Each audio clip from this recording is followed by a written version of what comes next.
Follow the money. That's what I always say. You always follow the money. Yeah. This is Follow the Money with Mitch Moss and Paulie Howard on VSiN. Great moments in history have begun with a question. To be or not to be, that is the question. What came first, the chicken or the egg? Was it over when the Germans bombed Pearl Harbor? And what kind of hair product does Mitch Moss use? But Follow the Money wants to know. You concur? Concur with what, sir? You concur? Welcome back. Mitch Moss along with Mike Paulman today for Paulie Howard. And tomorrow, yesterday, Michael Jacob deGrom, 7 innings, 1 hit, 7 Ks, 2.08 ERA on the year. Max Fried, 7 innings, 4 hits, no earned, 7 Ks, 1.92 ERA on the year. Hunter Brown today, magnificent, 7 innings of scoreless ball, 9 Ks, 1.74 ERA on the year. Eric Skubal is minus 150 to win the American League Cy Young. I think this award is far from over. Do you concur? I concur. I also think Skubal should be an odds-on favorite for the way he's pitched, but you have a lot of other guys out there that are lurking around. Now, I'm not big on Crochet because I don't think he's pitched enough innings. Remember the White Sox babied him? I don't know if he can stretch out to 175 or 180 innings. We'll see. Remember the Red Sox took him out in the 6th inning of a tied game, a very important game. I think Brown is live. I think deGrom is live. I'm not sure about Framber because he had such a bad start after 8 games with an ERA over 5. But I think the others are very live. I hope, for God's sake, Hunter Brown is live, and I'm not praying just for something to go wrong with Skubal. But I concur with you. It ain't over. You think Fried is live? You know, when you look at Fried's underlying metrics, they're not quite up there with these other guys that are chasing. The record is there. I'm also a guy that thought Fried was a number 2, a very good number 2 guy. He didn't get to pitch with Cole, number 1 with him. I think that hurts him in the lineup to try to have to be a 1 in the rotations, but you can't complain about anything Max Fried's done. First time the Dodgers were a home dog in 3 years was when Max Fried pitched it. Yeah, good. Is that right? Yeah. Oh, wow, okay. I didn't realize it was that long. We talked a lot about Cooper Flagg in the previous segment and bets that we kind of like at DraftKings. One that I absolutely do not recommend tying up money on is Cooper Flagg to win the NBA Rookie of the Year at minus $2. That's absurd. Do you concur? I concur. I think it's also absurd to bet the Oklahoma City Thunder at plus $2 to win the NBA. Totally agree. If I'm going to lock up money for 13 months, it's certainly going to be something that pays 10 to 1 or better. I get it if people have huge bankrolls and they're doing this professionally and they can put that money, but there's a cost to money as well. There's a definite cost to money and how much time it takes for a bet to happen. So I do concur. You can find, countless bets between now and the beginning of the NBA season that are better than tying up your money for that long at minus $2. The Indiana Fever opened up as 10.5 or 11-point favorites tonight at home against the LA Sparks. However, Caitlin Clark, since then, has been ruled out. The line moved, good 4.5, 5.5 points. And the Fever, last check, between, 5.5 or 6-point favorites tonight. Not enough of a move. You concur? I do not concur. I think it's too much of a move. They're going to be fine without her? Well, how can they replace 1 of 10 from 3 and 5 points and 7 turnovers? Because that's what she's been averaging her last 3 games, Mitch. She's obviously still hurt. I said this on Sunday, and now they sit her tonight. What a ridiculous. They go on a 3-game West Coast trip, and now they come home for a quick stop and then a back-to-back in Dallas tomorrow. The WNBA schedule, everything is so janky about this. AAA baseball is run better. But she's not playing well right now. There's a lot of issues surrounding in the periphery. Everything's going on, including DeWanna Bonner leaving. Her coach keeps taking leaves of absences. I don't think she's in a good place with her head, and she's not playing very well right now. A peak Caitlin Clark, I would say 4.5, 5 points is not enough. In her current form, I say it's too much. Wow, okay. Aaliyah Boston right now is the MVP of that team. She's been very good. She came back and had that amazing game against the Liberty. It was a great moment for the WNBA. Clark did, for sure. Yes. And since then, just not the same. Been awful. I was out of town, but I was surprised over the weekend, and I would have lost money on this, so thank God I was out of town. I was surprised the Aces were favored against the Fever. But that was one of those games in which she was dreadful, and the Aces pulled away in the second half. It closed Fever 1. The Fever took money. But did you also know this stat? The Fever, and she's only been there a year and a bit, but the Fever haven't beaten the Aces since like 2017. They've won 15 straight against the Fever. Okay, pure domination. Yeah. All right, ESPN announced this week that comedian Shane Gillis will host the ESPYs this year. It's going to be on July 16th. I have not been this excited to watch this show since Norm Macdonald hosted back in 1998. Do you concur? No, I don't concur because I don't share your level of excitement. I saw this guy on Saturday Night Live, but I'm not really familiar with his work. I agree. I concur about Norm Macdonald. But didn't you think Peyton Manning was very, very good hosting this show? I don't know. I didn't watch. Oh, you didn't watch? I honestly think that Norm Macdonald was one of the last years that I ever watched the ESPYs. Basically, you're not interested in the ESPYs. Not really. Cause, you'd only tune in for the comedy. When I would tune in occasionally, it's like, this is not my cup of tea. Okay. And Norm Macdonald is maybe my favorite comedian of all time. So, and his set that year is still iconic and talked about, and athletes have, they have no thick skin whatsoever. Reggie Bush wasn't happy. No. And he wasn't the only one, right? It goes back beyond him, and it's just like, I don't think we're ever going to see that ever again from a comedian at the ESPYs. But now you have my attention, and I'll be honest. Like, a buddy of mine tried to put me on Shane Gillis like 5 years ago, and I went over to his house. We're watching some of the stand-up, and I'm like, this is not that great. But this guy has since absolutely worn on me. I think he's fantastic. And his appearance on SNL, whenever that was, I forget, but it 2 months ago. Yeah, it was that was one of the best SNL appearances. In that brought me back to my love of SNL when I was much younger and much more impressionable, and those great casts back in the late 80s and early 90s. That's how good that episode was. Yeah, I thought it was good, but I don't know of his other work, so I haven't watched his stand-up. But I guess I'll watch now based off your heavy recommendation. I'll tape it and watch it off your heavy recommendation. He has some really solid stand-up. The Edmonton Oilers traded Evander Kane to the Vancouver Canucks. The Oilers' window to win a cup is closing or closed. Do you concur? Is the second part of that statement supposed to be because of the first part of that statement? It's tied into getting as far as they did the last 2 years and not winning. No, I'm going to not concur because I think this was a good move for them. They need to get some money. I think they're going after John Gibson. Okay. I think that Gibson's going to be on the market. Dostal is now clearly the number one with this Ducks team. I love this Ducks team, by the way. I got a little... Oh, I should have put that in the pizzeria. 100-1 on the Ducks to win the cup. But everybody's window's closing. I don't think it's closing any more so for Edmonton, and I think they're making the right moves to try to go out and get a goalie that can get them over the top. Well, that goalie would be... I need to see it, right? First, to believe it. Yeah. But clearly that's the number one move that they have to make in the offseason. And on that note, they announced this, right? An 84-game NHL season is part of the CBA talks. Completely unnecessary. Do you concur? From the fans' perspective, 100% I concur. Well, what's the point of another 2 games? But you know that the house revenue is a big part of the NHL. What these we know that from dealing with the Blackhawks, and how having a home game on a Tuesday is worth $1.2 million more than having a home game on a Saturday compared to a Tuesday. So I get it from the owner's perspective. But from a fan perspective, do you really need to see 2 more games? Is that going to help you whittle down to get the best teams in the 16-team playoff?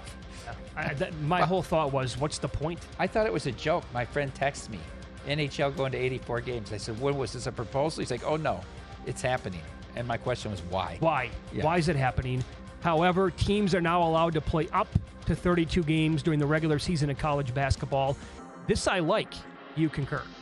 I do like this. I think it allows for more flexibility in the scheduling for these teams, and I think it allows teams to take a little more chances in some of their, let's say, interregional matchups, because they can still get to these certain win totals that they want to get to, and not just all cupcakes, so that they can, get to their 25 or 27 wins. Maybe we can slot in, the regular season rivalries that have kind of been lost over the years, right? Maybe we can get Kentucky, Indiana every year, for example. That would be great. Or something along those lines. There you go. Do you concur? What do you have for score in this Giants game? 10-5 now. We would have went over the over. We would have went over the 14.5, and still hitting, and the Marlins are still hitting. So not a good week here or a good series for the Giants, on the verge of getting swept by the Marlins. And not a good week for the Philadelphia Phillies, as they were swept by the Houston Astros, and they were outscored in that series 5-1. Can you imagine that? Philly starters went 19 2/3. They allowed three earned runs the entire time, and they did not pick up a win. Scratched out the run in the top of the 8th inning today to not get blanked for the whole series in Houston.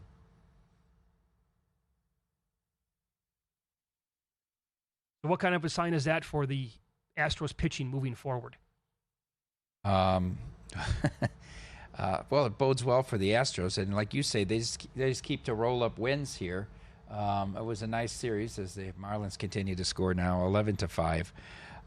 More concern, obviously, on the Philly part. They got 3 great starting performances and walk away 0-3 in that series. Mm-hmm. That's rough. That's a rough one to swallow right there. Also, if you have, and I know somebody who has the Rays for the most wins in the month of June, they are 1 back. They're blistering hot. The team that they're 1 game back of, Houston. Tampa wins like every day. And everything that we just talked about happened with Philadelphia, and he can't get 1 Houston loss. It's tough.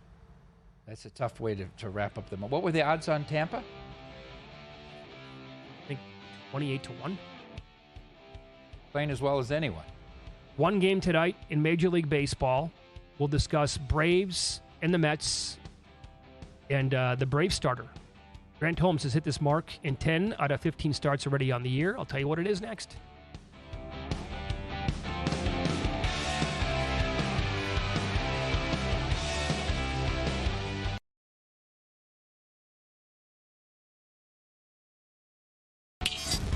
This is Follow the Money on VSiN. Coming up in 15 minutes, Lou Finocchiaro on the program. Best Bets UFC 317 going on this weekend. We only have 1 more game tonight in Major League Baseball. Everything else was a day game today. Giants-Marlins still going on. Twins-Mariners was pushed back several hours because of a rain delay. But the game that starts in about an hour is Atlanta at the Mets. It's Grant Holmes going for the Braves. Canning is going to go for the Mets in this game. The Braves did open up around 120 as the favorite. Total was 9. Mets are now favored, sitting here at circa minus 113. Total is 8.5. And you talked about this earlier. You grabbed the Mets, part of the steam here at minus 105 today. Yeah, move to the under too, right? I mean, from 9 to 8.5 under 120. I have the Mets as the game moved at minus 105 now. I think still 113. I like the pitching matchup here with the Mets with Canning, who's been pretty good for them. 7-3, recorded 7 wins for this team. He's gotten decent run support. I didn't think it's a pretty bad, an awful matchup for the Mets bats against Grant Holmes. What's Holmes' outs prop? It's 16.5. I might go under there. I might add to that.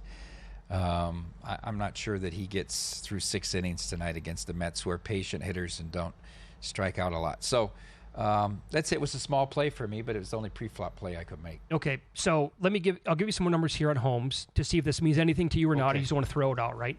So overall, his record is 4-6 on the year. He's pitched 83 innings, checked at 85. The ERA is 3.71, solid. FIP goes up to 4.41. Okay, not so hot. He strikes out 10.27 Ks per 9, Mike, and walks 4.13 batters per 9. So overall, the K prop tonight is 5.5. The hits prop is 4.5, over minus 155. 16.5 outs, 2.5 walks. Under was minus 190, and 2.5 earned runs. Those are the numbers for him tonight. So far on the year, he has K'd 6+ batters in 7 out of his 15 starts, so not even half. He's been over 16.5 outs in 10 out of 15 starts this year. And under 4.5 hits in 9 out of 15 starts, over 2.5 walks in 7 of the 15 starts. And some of those are right on the line, so it's not like every game goes over 16.5 outs. But to your point, Mets do have a good lineup. They were in a funk recently. All that is true, but they don't strike out a lot. Yeah, what's the price on the walks prop? Over 2.5. Over 2.5 is plus about 140. Bad. They're a patient team. I would consider, when you talk about player props, I would consider that prop. Okay. Canning on the flip side, 7-3 over 73 innings pitched, 3.91 ERA, 4.09 FIP, about 8.19 Ks per 9, 4.25 walks per 9 as well. So his numbers tonight, also with the K prop, it's 4.5. 4.5 hits allowed over minus 165. Over 1.5 walks is minus $2. Under is plus 145 on that, and the prop for earned runs allowed is 2.5. He has K'd 5+ batters in 7 out of 15 starts. However, he's under 4.5, again, the number tonight, in 6 out of his last 7.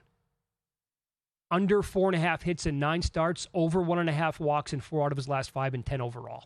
Hence, there's a lot of numbers there. I understand it, but those are the props for tonight. And so to me, the under K prop against this Braves lineup, he has been under 4.5, which is a small number in 6 out of his last 7 games. Those are strong trends. We talked about Bailey Ober at Minnesota. What'd you say, 13 out of 14 starts? At 1, and then I think he went over his last start. Well, so then, 13 out of 15. Sure. Out of 15. He was actually, though, Ober was throwing 3 miles an hour faster here the other night than he had been. He was hitting 94 on the gun again, where he had been way down throwing 89, 90. Mm-hmm. I could see the argument for the under. Under 4.5 is a very low number. Especially if you figure you're going to play six innings. You can record 18 outs. Yeah, right. You can't get 5 of them by strikeout. Sure. Have you thought about which 6 teams are going to make the playoffs in both leagues? I have. I have a pretty good feeling in the National League. I believe it's Mets, Phillies, Cubs, Brewers, Dodgers, and then the 6th team is either the Giants or the Padres. Okay, so one of those would be left out. You're not buying into the Cardinal stuff. I still think they're fugazi. Same here. And the Braves just too far back, too big of a hole?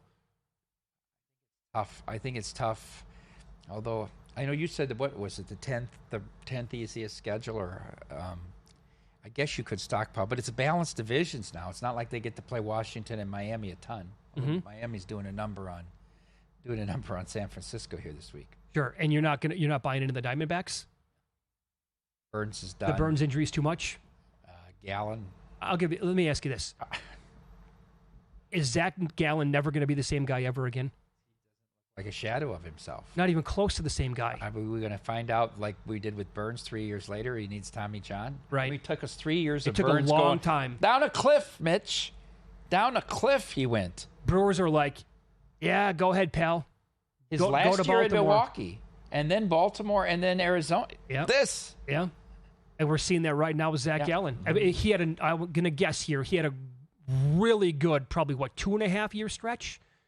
Maybe it was 3 years? Make a lot of money on him because the market didn't recognize really until that last year how good he was. Yeah, he was so good for that small amount of time, but I don't think he's even close to the same guy.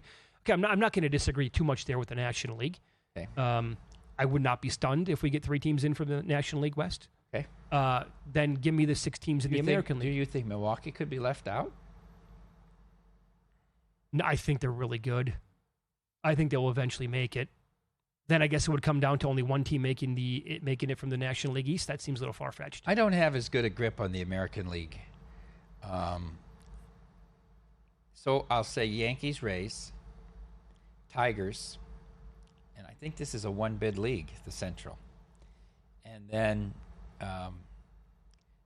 Mariners along with the Astros would be my guess there. And then so the Blue Jays would sneak in as a 5th team. The Red Sox get it together. Red Sox, no. I don't think so for the Red Sox. I actually think the Angels are a little interesting. I did bet them over 72.5 wins. I think they're much feistier than they've been in previous years. This Angels team. I guess it's a far stretch. On paper, the Blue Jays should be in. On paper, they have a great starting staff. It hasn't always developed. Barrios has sort of been disappointing. Yes. Outside of today, Gausman is up and down.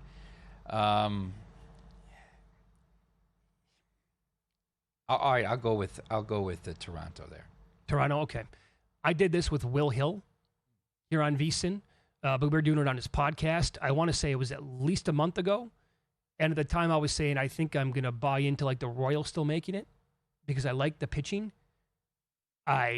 There's absolutely, I can't buy into any of that team right now. I have them over 82.5. It's not going to get there. They're a dead team walking. Can't score. They don't. I thought they have a lot of team speed. They got Bobby Witt and the starting pitching and Serg and all this. And I said, this team will compete with the Tigers to win the division. I think I bet them at 315 or something to win the division too. It's been a slow, painful watch of this team so far this year. And then which team in the American League do you think would be built for the postseason, not just a regular season team? Well, I think the Astros because of the starting pitching. They're really tough in a 5-game and 7-game series. Yeah. Well, do you think the Mariners can get there? I think they can get to the playoffs. Can they win that first series? Can they be a playoff team can to Raleigh reckon keep with? Playing this well? I mean, he's carrying this team right now. For sure. They have a depth of pitching. Kirby's got to figure out his way. Right. You can go in the playoffs. It's going to be Gilbert, like Wu. This Wu kid's awesome. I'm more high on Wu than any of them. Okay. More than Gilbert. Louis Castillo's a shell of himself too, Mitch. He reminds me of Verlander at this point. Kind of. Yep. He's a guy that can try to eat 5 innings for you. I don't disagree with that either. You want to know where the money is really going? Unlike other sources, our betting splits come straight from here at Circa and DraftKings Sportsbooks, giving you insight into where the sharp action is landing. Circa is known for taking big bets from pro bettors, while DraftKings provides a broader market perspective. That means you're getting the real action, not just public money, but the kind of wagers that move lines. See the percentage of bets versus the percentage of handle on every game across every major sport, helping you bet smarter and more informed as well. Get VSiN's exclusive betting splits for as little as $9.99 for your first month. All you have to do is go to vsin.com/subscribe. That's vsin.com/subscribe. And meanwhile, you are buying into the Brewers. You had this in the pizzeria a little bit earlier, 25-1 to win the National League. So you're telling me that you clearly think that they would be built for the playoffs as well. Yes, I do. I absolutely think they're built for the playoffs. Hard to say what the Dodgers are going to be. They're going to be what they need to be. But I think the Brewers will at some point challenge the Dodgers, whether it's in the Division Series or the National League Championship Series. We will discuss UFC 317 with Lou Finocchiaro up next. Lou loves betting on dogs. This weekend is no exception.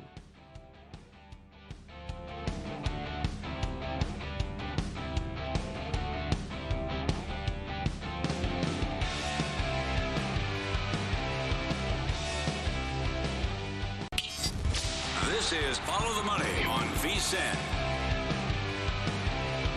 Pretty nice card this weekend, UFC 317 here in Las Vegas. We head out now to the Progressive Guest Line as Lou Finocchiaro joins the program. He has the Bout Business podcast.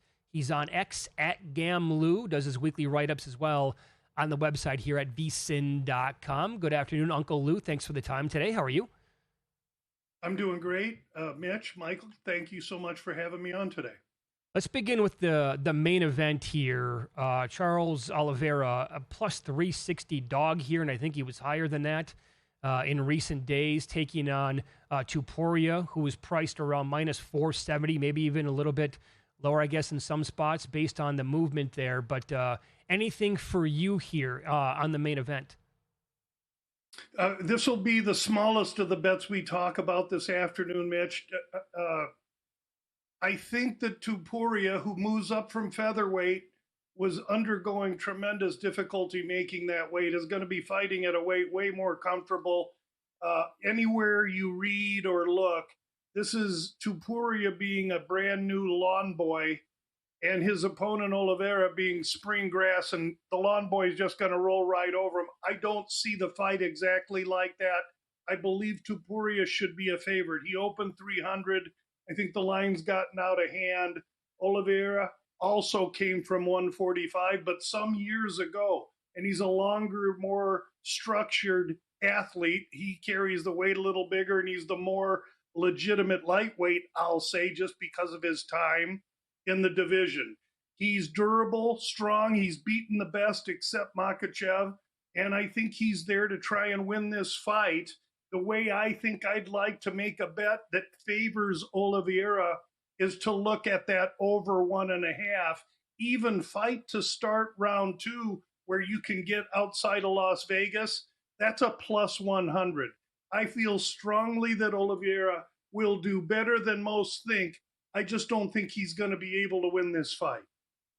Let's go to the co-main event, the title fight in the flyweight division between the belt holder Alexander Pantoja and Kai Kara France. Obviously, the champ is the favorite, Lou. Yeah, Mike, and there's a story here. 9 years ago, these guys were in The Ultimate Fighter together. Then France was 23, met Pantoja in the final. Pantoja entered, and everyone knew he was the lion, and he was the one that was going to win this thing, or at least the one to beat. And in that final, Pantoja won a decision. He had taken Kara France down a few times. Kara France bounced right up. Since then, 9 years have passed. Now, Pantoja's 35, Kara France 32. As soon as that fight, Kara France went to work with Eugene Behrman at City Kickboxing, arguably the most renowned mixed martial arts gym in the world. And so Kara France is coming back into this fight, the full-grown man that he fought 9 years ago, and Pantoja, who is versed and talented, is sitting atop a division that is paper thin. Even Kara France is 1-2 in his last fights, but he's got power, will, and takedown ability, and he's coming into a rematch. I think there's a lot of story to tell for Kara France, especially when you consider how easy it is for Pantoja to get hit. He's too willing to take shots, and he's somewhat of an undersized flyweight. I like Kara France plus the 200. All right, very good. Follow the money here on VSiN, the Sports Betting Network. Our guest, Lou Finocchiaro, About Business Podcast, and at GamLou on X. Again, his write-ups are on a weekly basis, can be found at vsin.com. How about flyweight here? Joshua Van, a small favorite against Brandon Royval. I think there's as much story with this fight as the last, and this one revolves around Royval, who's fought for the championship, but seems to, for whatever reason, get constantly disrespected. But he's legit, although he's long and gangly and awkward. In walks this opponent that's supposed to take the world by storm, Joshua Van. He's 23, and the big story that I'm hearing is that he just had a fight 3 weeks ago. But if you peel the onion back a little further, this is going to be his 7th fight in 6 months. That is too much work. He's 23. He doesn't know it. This is a PhD in MMA fight. Royval is too pedigreed, and there are levels to this. Van will find out Saturday night that he's trying to pack 5 pounds of manure in a 2-pound bag, and he needs to rest a little bit. This is a really nice spot for Royval. All right, then we have Beneil Dariush taking on Renato Moicano, Lou. Couple of 36-year-old guys that the winner stays relevant and the loser, arguably goes down to somewhat gatekeeper post. Everyone knows Moicano because he's been so vivacious, and he has totally turned on his media darling presence, knowing that social media is how to get fights and how to get fans. And he's been a lightning rod for publicity and popularity. But he's going to fight a guy that is as good a grappler as he is, as good a striker as he is, and has a little bit more power than he. And I think Moicano's getting recency activity. And this fight opened Beneil Dariush plus a 150 or so, come down to close to pick him. Dariush, I believe, is the right side in this fight, and I'm looking forward to taking him at any kind of plus price. Oh, very good. Okay, so then what do you want to do with Price and Smith? That would be a plus money bet as well. Yeah, and here's a guy in Smith, this Kobe Smith, and he's got it all. I mean, if he just looks at you, you go down. And he's a minus 2,100 in this fight. All I'm trying to do here is give Price a little bit of credit for the vast amount of experience, size, and length that he's going to have in this fight. He also knows he's being set up as a patsy. For this fight to start round 2, you get plus money on Price. I think he can do that. and I'll hope he's run for 5 minutes of this fight just to hear that bell for round 2. All right, Gregory Rodriguez is a big favorite, higher than $2 against Jack Hermanson here in the middleweight fight on UFC 317 coming up this weekend. And again, you're trying to find plus money on Rodriguez, yeah? I'm just trying to find plus money, and I think the best way to handle this fight, I see a lot of people that I respect on Hermanson, and I just don't get it.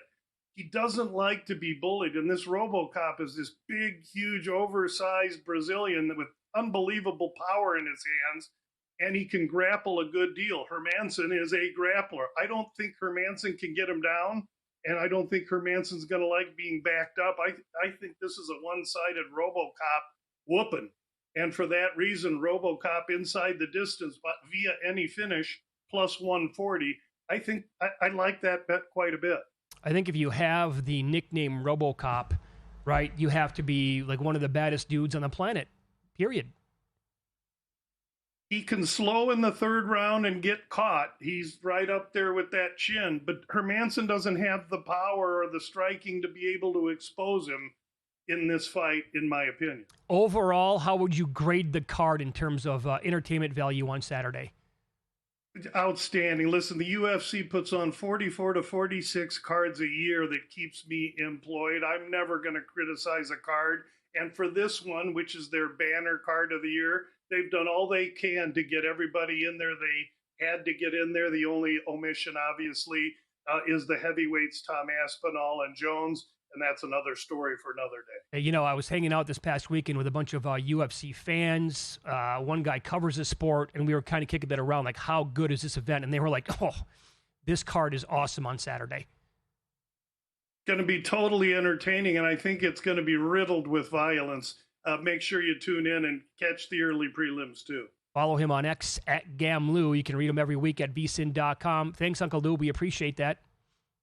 Thanks so much for having me on, guys. Have a great rest of the show. Thank you for coming on with Lou us. Lou Finocchiaro was on the Progressive guest line. Yeah, they do this is like their banner event, like you said. It's an International Fight Week. It is, yeah, which I've been to once. Oh, really? I went to it. A childhood friend of mine was in town. Kind of lost touch over the years. Came back. Huge UFC fan. My dad was in town. His dad was in town. We're like, want to go check it out? And it was not a disappointment at all. It was absolutely worth the time to go out there and check it out for like a half of a day that we were there. They are tremendous productions. Oh, absolutely, yeah. Yeah, you're going to usually get your money's worth overall. I mean, but he always is trying to find plus money. And there he just ran down, I think, 6 bets in different ways to bet some of these cards or some of the fights overall in the card. So have you been to a UFC card? I have not. Have you been to the Slap? Once. And? I'm glad I went. Okay. And I check it off the list, just like EDC. I'm glad I went, and it's checked off the list. Go to a UFC card sometime. Right. They're great to be at in person. I want to go to one when it's at the Sphere. How about that? They're probably never going to do that ever again. So you had your chance, Cal. We'll get to in-pocket plays coming up next on Follow the Money. It's VSiN, the Sports Betting Network.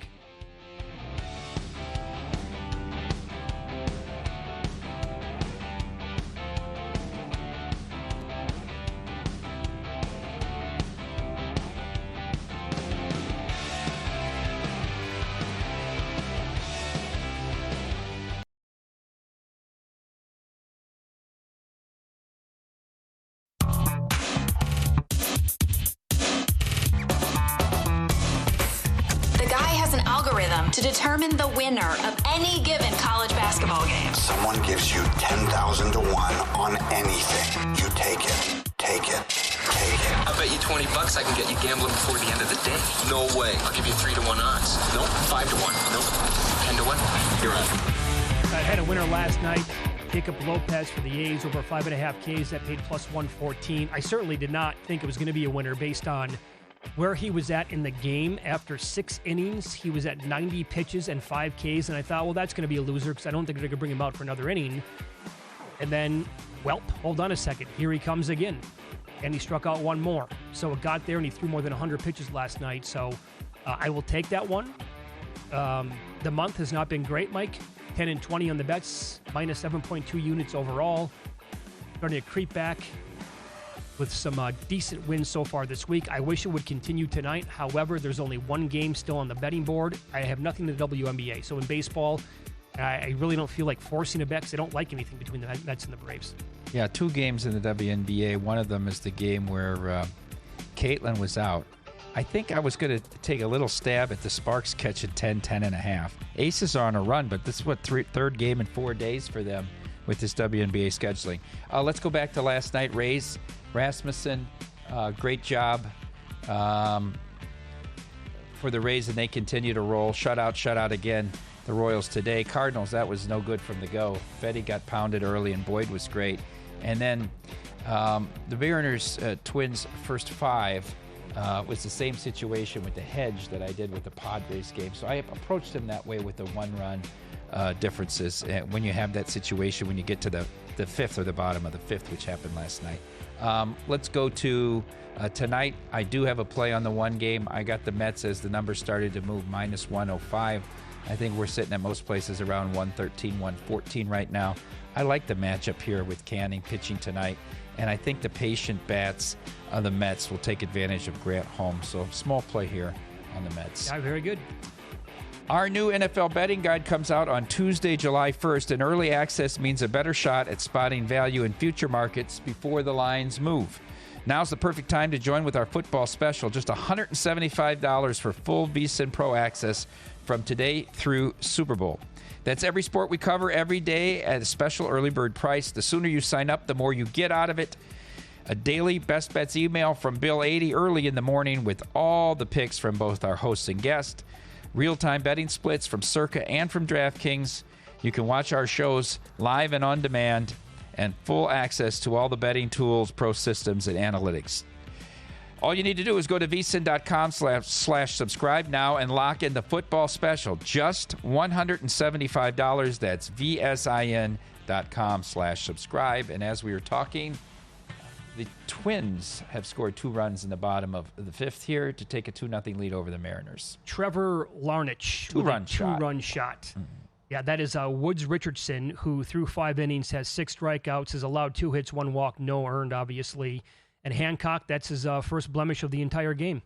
So we mentioned this earlier in the show. For those just tuning in right now, 7 different teams got shut out yesterday in Major League Baseball. That is tied for the second most on a single day in the history of the sport.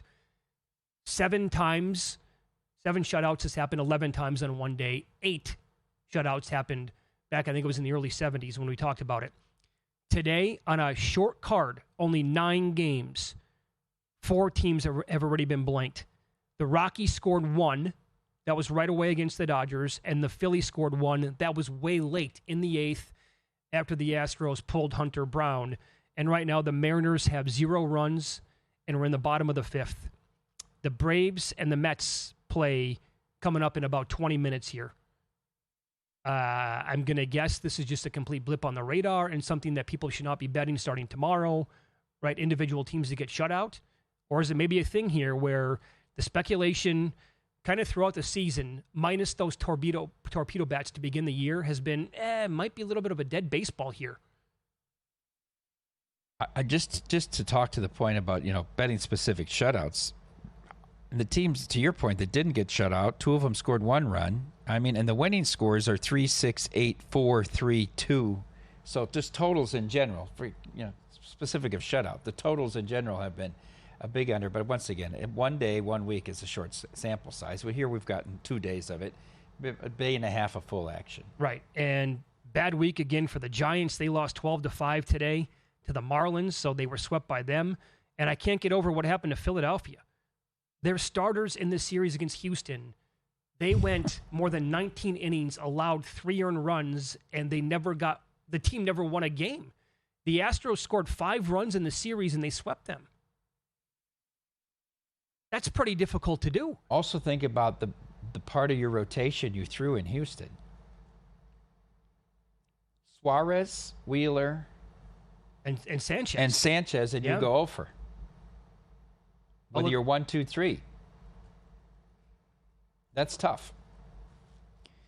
And now the Phillies, where are they headed, Mitchie? They are going, to Atlanta for the weekend. That should be an easy one for him, right? So the most wins in June.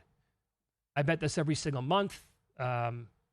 Circuit does a great job offering it. Caesars also offers the market, and so does DraftKings. Houston has 17 wins in this month. They are 17-6. They are the leaders right now. The Rays have 16 wins this month. And they're winning like every single day. And again, a buddy of mine has the Rays this month. I think it's 28-1. Astros won't lose. And the Rays have been one of the hottest teams in baseball going back to May 20th? Something along those lines. The Dodgers are at 15. And then a bunch of teams are at 14. How about this list of teams, by the way? The Diamondbacks, your Brewers, and the Angels have 14 wins this month. So we close out. We have 3 days left. 4 days left. You count Monday. Houston hosts the Cubs, while the Rays are in Baltimore. Well, Baltimore was one of the hottest teams in the month as well. They have 13 wins. So they obviously picked it up a notch, and they were playing some of the best baseball for the entire month until recently.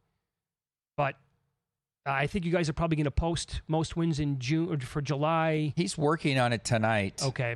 There's a chance we have Chris Bennett on the show tomorrow if he can get it done tonight so that he can go through the process he made. But it's time limited. If he doesn't get it done tonight, he won't get it done till after the show tomorrow. So Gotcha. Okay. I would say this, and I bring it up all the time with Paulie. It's one of my favorite markets to bet in baseball the entire year. It's a lot of fun. And for the most part, as you're seeing right now, well, Houston and the Rays have a nice edge going into the final few days here of this month. But almost every month it comes down to 2, 3, 4, 5 teams, and it comes down to the last day and what's going to happen sometimes at night of the final game, like a lot. In May, you had the Tigers. Yeah. And a sad ending. Yeah, that was a split, I think, 3 different ways, a dead heat. Yeah. Did you play anybody this month? I played the Yankees based on the schedule and what the projected money lines were going to be, and they've been a total flop. I mean, did not go well for them this week against the Reds. They got pounded by the Red Sox in 5 out of the 6 games. So here's one thing to keep in mind about July.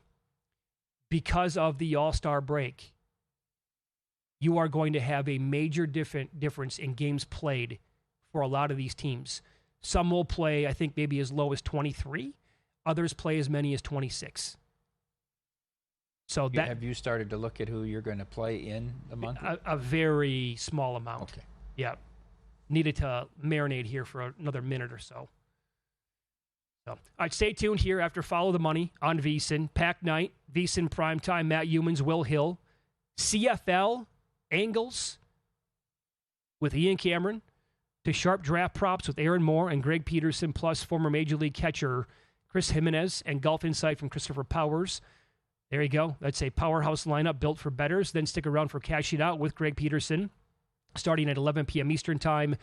And then wake up tomorrow with VSiN by the books, Dave Ross, Jensen Lewis at 7 a.m. You look at the picks page every day at VSiN? I do. Jensen's good for 12 to 20 every single day. See, he's a high-volume bettor like our own Wes Reynolds. Right. Yeah.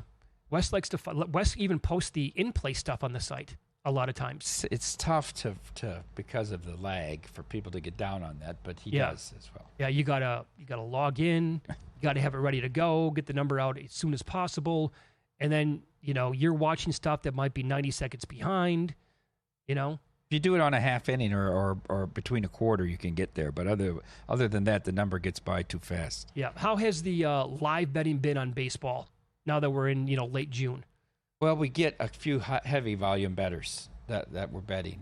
We did well today because somebody was betting the under in the Tigers and A's game, and we got those runs in the 8th to put it over. Oh, gotcha. Okay, but pretty good. Like this is it, and then it's WNBA right now. So now, and not that many people bet the WNBA. Yeah.